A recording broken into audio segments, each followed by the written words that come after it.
Legends and Bobby Fuller here in a bit. But for you to really see how the death clause fits into things, you need to understand the entanglements between organized crime and the music business. So we're going to explore a few of those, because Fuller's case is far from an isolated incident.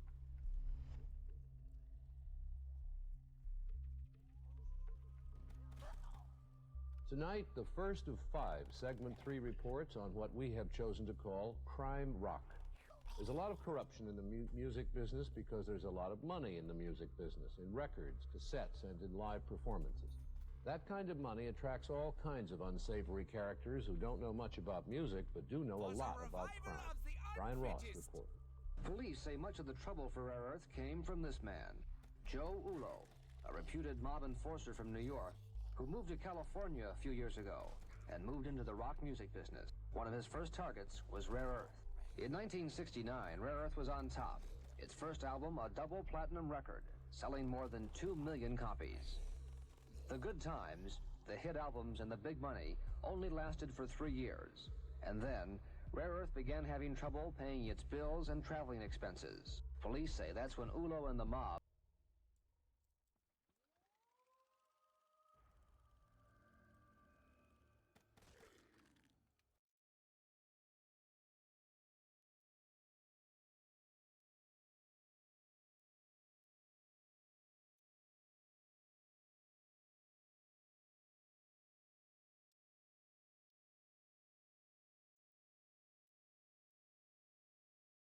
Hello, you absolute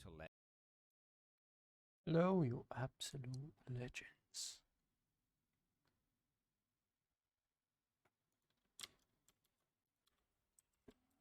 Hello, you absolute legends. Last year, I made a video covering the amazing 120-star world record set by Liam. Liam had become the first person in history to complete the 120-star category in 1 hour and 37 minutes. In that video, I spoke in depth about how Liam seemed to be in a league of his own. Honestly, it almost seemed as though he was untouchable. He was almost 30 seconds ahead of second place, and no one else seemed to be as serious as Liam when it came to implementing the best strategies. To put it bluntly, everyone else seemed to be playing it safe. But with a world record this strong, safety just wouldn't cut it. People needed to start taking risks. The only question was if anyone else had the ability or potential to successfully integrate the more challenging techniques. It was entirely possible that Liam was truly a step above the rest, and no one else would be able to keep up, which in hindsight was a pretty naive thought. For the past 7 years, one player had dominated the 120-star category more than any other, and that player is Cheese. From 2015 to 2021, Cheese beat his own personal best a total of 16 times, and every single time he did it with a new world record. To put this another way, since 2015 he has never set a new personal best that wasn't a world record. This is an astonishing track record. In my opinion, of all of the players that have ever speedrun this classic game, Cheese has the strongest argument for being the greatest player of all time. And this is why it's so odd that by late 2021, Cheese was seemingly no longer considered the top world record contender. The sheer distance that Liam had put between himself and the other players was so large that it made everyone else look much worse than they really were. People forgot, including myself, just how dominant Cheese was for so long. And we forgot that there was probably a very good reason he achieved as many world records as he did. Liam's world record was so crushing that even Cheese himself began to lose faith, and by his own admission, he felt as though achieving the world record again might be out of his reach. But as the fates would have it, he couldn't have been more wrong. On the 1st of March 2022, something amazing happened. Cheese kept his streak alive and set a new world record for collecting every star and beating Super Mario 64. This world record is incredible, not just for the fact that it's a new world record in one of the most prestigious and difficult categories speedrunning has to offer, but also because of the way it was done. This is a perfect example of how a lack of self-belief and playing it safe can dramatically hamper a player's potential. And when they finally commit and put it all on the line, magical things can happen. In this video, we will take a look at this new world record and how it all went down. I really hope you enjoy. Now, legends, before we go on, I just have to Let me let you know drop. that yes, it finally happened. Honestly, if someone gave me a knife for Christmas, that would be amazing. Still, to this day, I do not have a nice knife to use around the house. Today's video sponsor, Bespoke Post, has sent me a brand new knife. Bespoke is a monthly membership club which delivers boxes containing a wide selection of really interesting and useful products. Every month, they will send you something new, and their lineup is constantly changing, so there will always be new things to try. Before your box is shipped, you can preview it and decide if you want to keep it, swap it for something else, or skip the month entirely for no charge.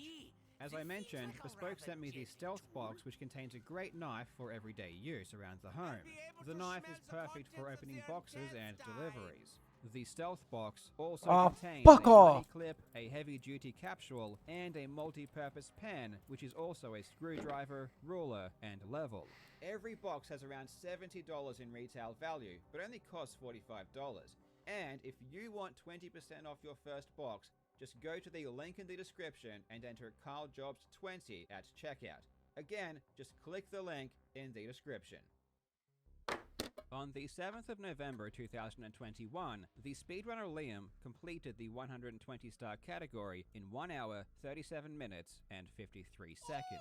This was a particularly important record because it was the first time anyone had broken the 138 barrier.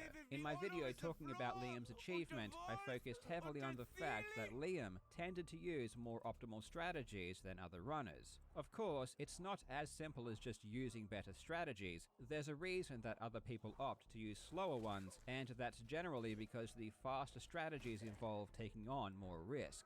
However, Liam is an exceptional player, and he was able to combine these riskier strategies into his runs to save massive time. In particular, I focused on 2 large time saves that as yet not many players had taken full advantage of.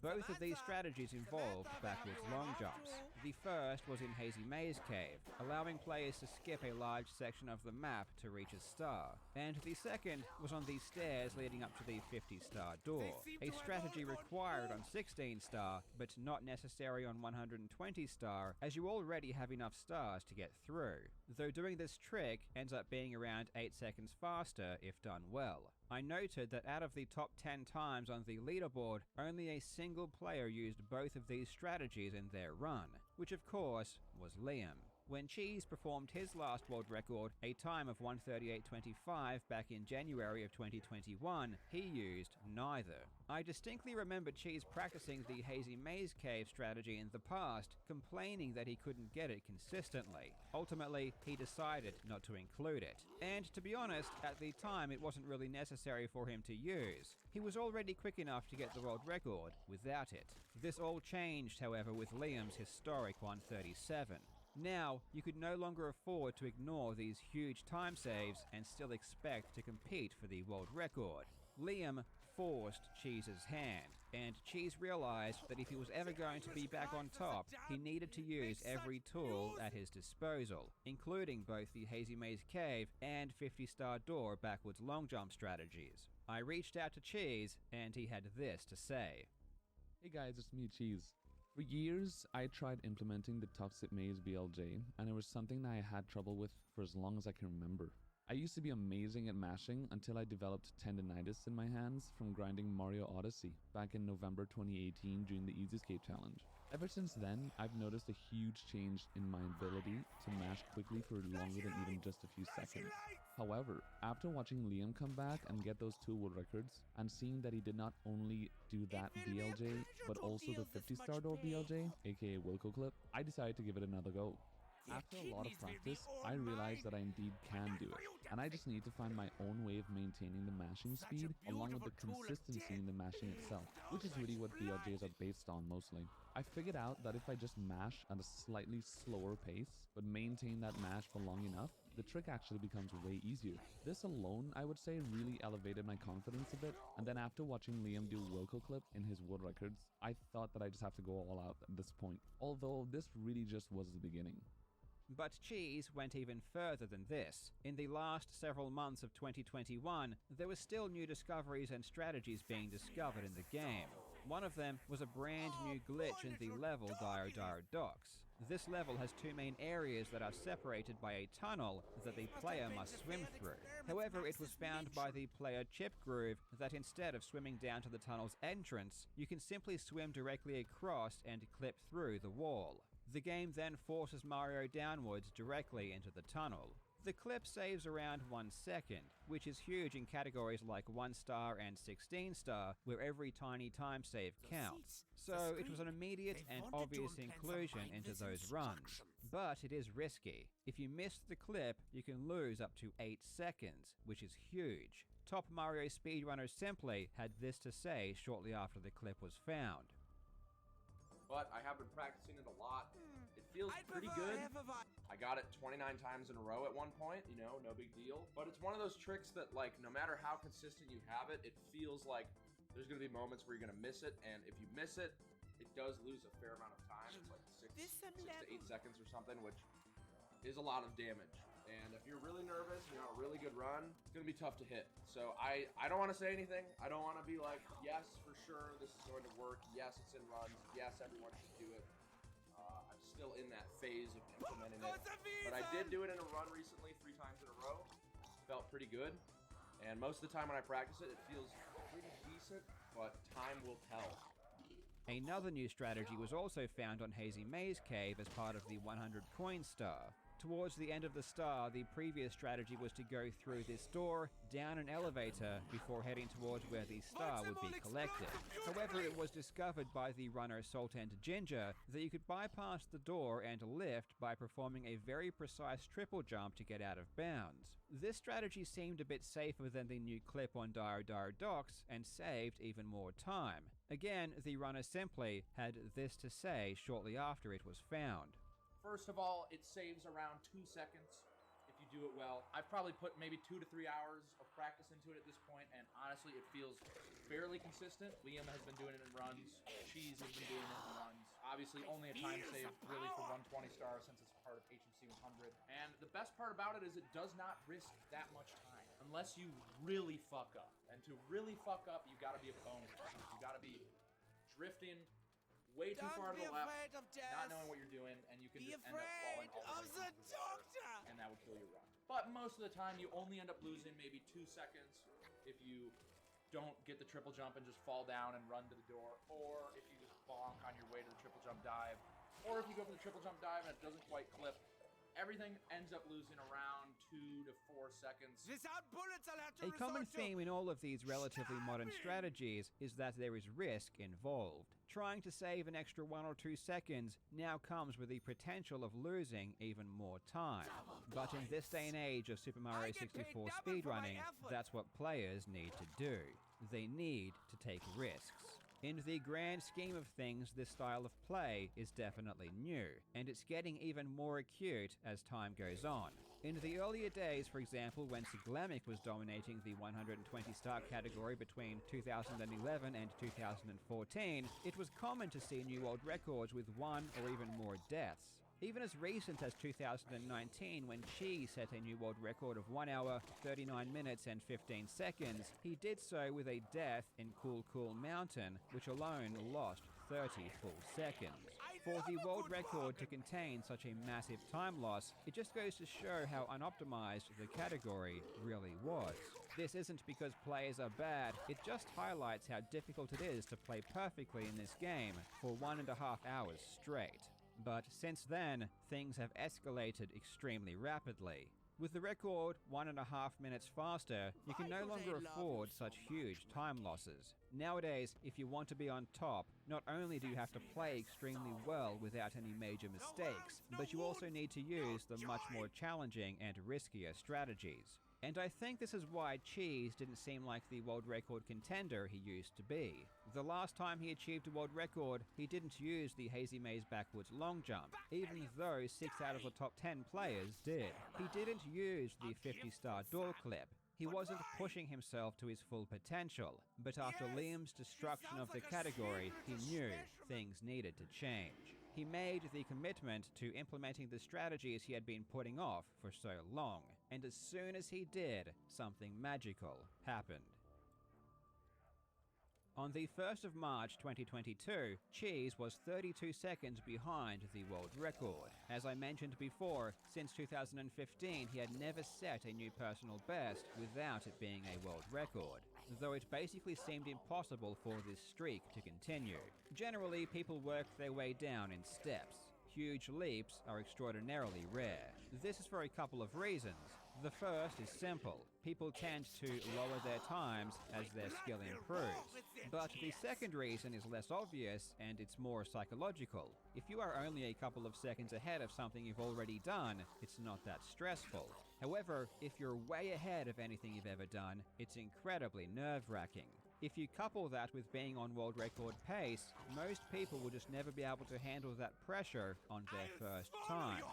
This couldn't be more true when it comes to Cheese as well. His grind to break the 139 barrier was made infamous because of how many runs he choked at the end. He was on pace for a 138 as early as 2018, and it took him 2 years before he could finally finish a run without missing Bowser throws. Cheese was good enough to get world records, but in my mind, he was always prone to high nerves, and that cost him a lot of runs in the past. So the thought of beating his own personal best by at least 33 seconds and break the 138 barrier for his first time and the second time in history and get the world record all in a single run seemed out of the question. Even Cheese himself wasn't even considering the possibility. Ever since the start of my journey in speedrunning, I've always struggled with choking runs at the end. Nervous, dude. Like, I'm nervous. I'm so I remember always watching Puncation and being jealous of his ability to clutch out good runs. After a while, I noticed that the barrier that was holding me back from being as good as players like Punky and Simply was the psychology part of it all. In early of 2015, a runner by the name of Nero X2 came back from a very long break and pretty much destroyed everyone in 120 star, shocking all of us with his crazy new strats and metas that changed Mario 64 120 star speedrunning. I'm positive that Nero's return gave me a huge motivation boost, and I realized that so much more is possible with this game than I thought. Of course, in April of 2015, I had that insane run that I actually finally ended up clutching the end, which went on to be my first ever world record in 120 star, also pretty much obliterating the previous world record by almost a minute. This was the beginning of my journey as a streamer and speedrunner, and also most importantly, it's what made me realize that I have what it takes to be the best and overcome speedrunning nerves and stress. With this said, the nerves of being on world record pace never really went away. I think a lot of speedrunners believe that it goes away at some point. I realized that it isn't the case at all. You just get better at being able to maintain it, and in my case, I actually try to use it to my benefit. I think the one moment that made me realize that nerves can almost encourage me to do better was Break the Record 2020. When I got the 138.54 live at that event in front of 20,000 plus viewers and in a setting that I wasn't used to with different equipment and a new environment, I knew then and there I was capable of anything. Fast forward to almost 2 years later, Liam comes back from a break and annihilates everyone and gets 2 world records pretty quickly with a final time of 137.53. At this point, I was 3rd place and I felt like I was quite far behind. This was the first time I've ever felt like I wasn't able to be the best anymore. I started doubting myself, and I was so busy with IRL things that I barely even had time to put in the practice necessary to beat Liam.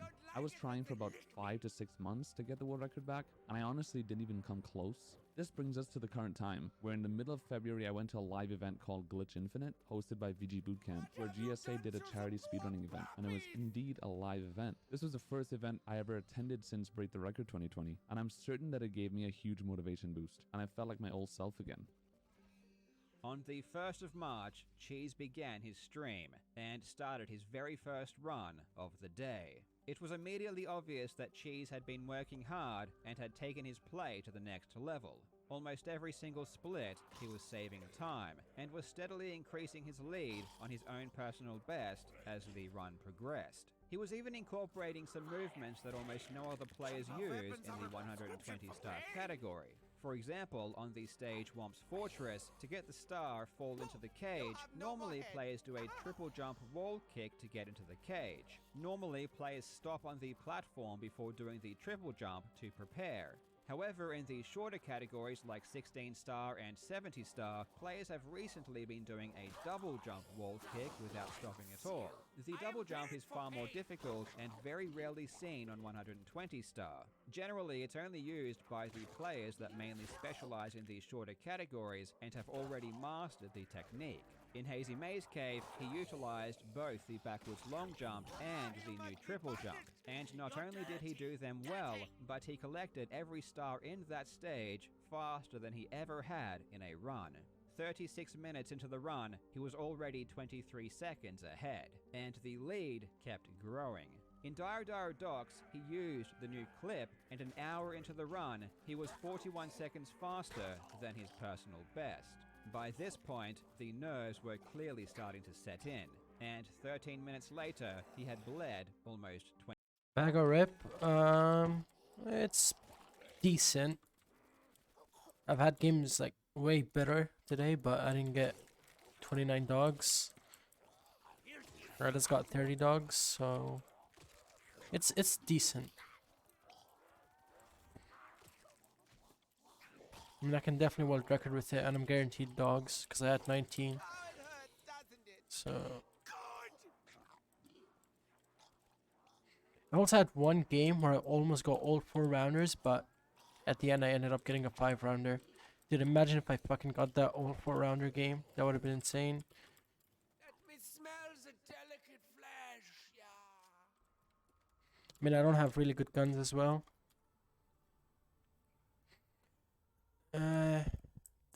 Like, when have you had that? What map? I remember you had like a 4P on Chinanuma where you had all 4 rounders.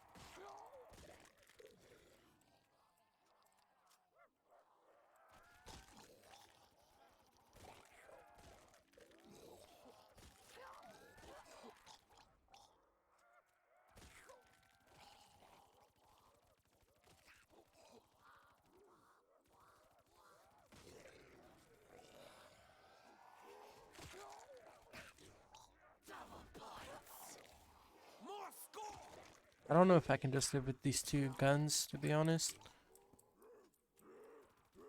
See the power of Dr. Rickover.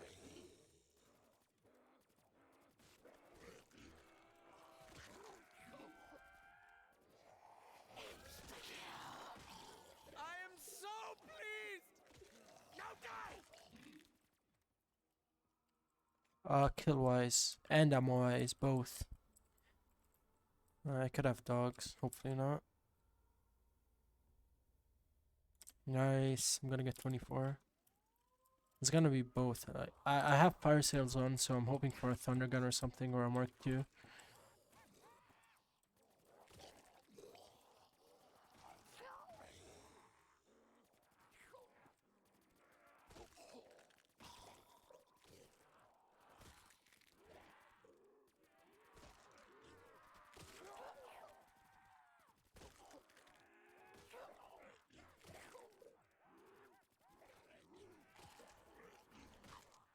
Nice. I want to get closer to embrace their pain. I mean, to be honest, I'm more concerned like kill wise, because I could get cornered and just get absolutely fucked, so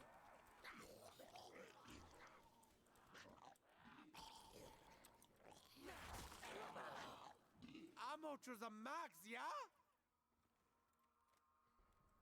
but this game is looking better now. These round ends are so good, like 3 seconds, Jesus.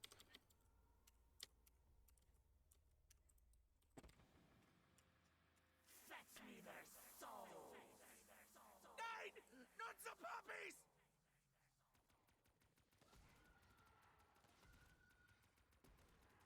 Take them back, Samantha!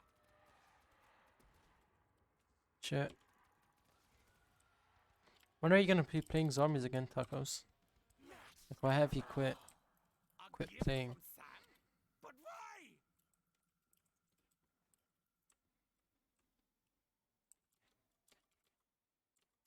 Never? Why is that? When you were grinding, dude, like every day.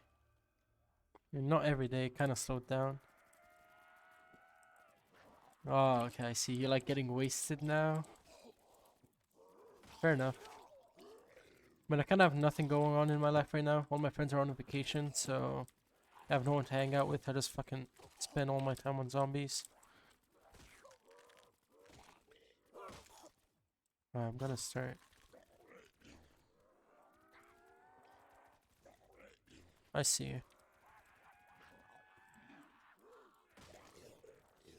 What are you working as? Yes. Yeah. Yeah. Die!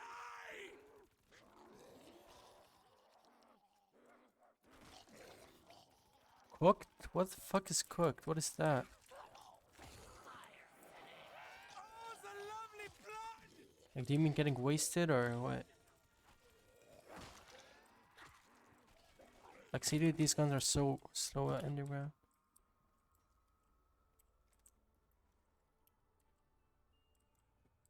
Oh, yeah, okay. Yeah, wasted, whatever. What weed do you smoke? Marijuana, hash? What type of pen? You have paid the price for your insolence. Aw, come on.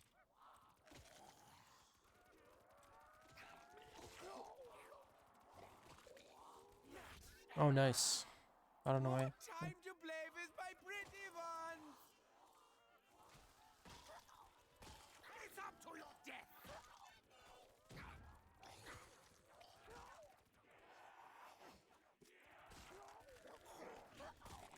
See how fucking weak my guns are? Here's his Schweinhund. Leave me be.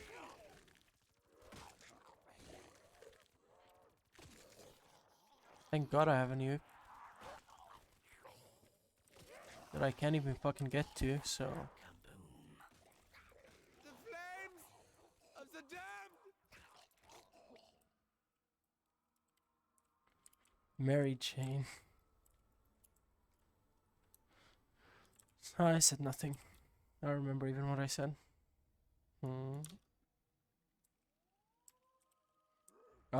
No, actually I said my guns are just so fucking weak. Like, I have to throw monkeys and shit. I'm not gonna get any drops either because my guns are bad.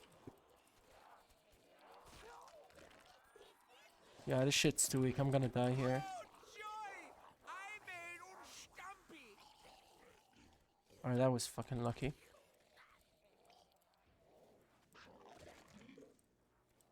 Gonna need a max as well.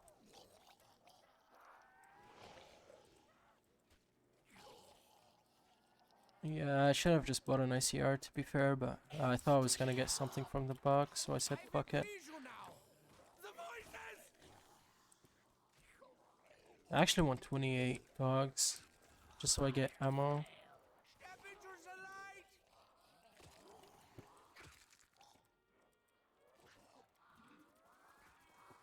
The anguish cries of the damned make such music. Double points. Yeah, I want ICR is fucking horrific. Double for my effort.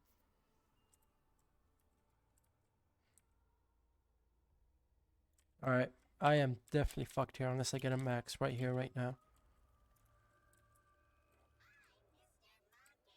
I don't know if I should be throwing monkeys as well. Nice.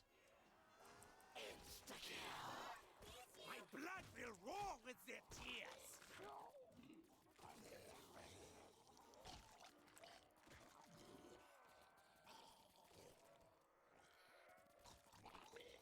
Oh, the lovely blood! Am I gonna lift this? I'm not getting any more drops. Fuck.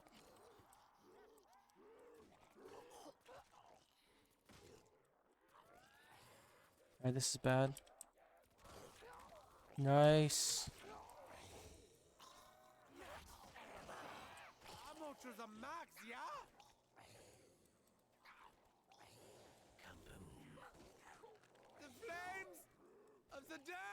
Yeah, that shit was so lucky.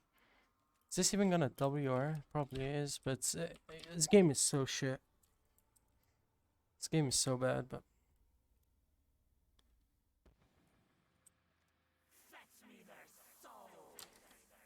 Mommy said not to hurt animals anymore. yeah, dogs. This game is ass. Ah, I don't like it when they lick me. Alright. Yeah, sub 29, but More time to play with my pretty ones. 2850. That's whatever. I mean, look at my fucking guns, dude.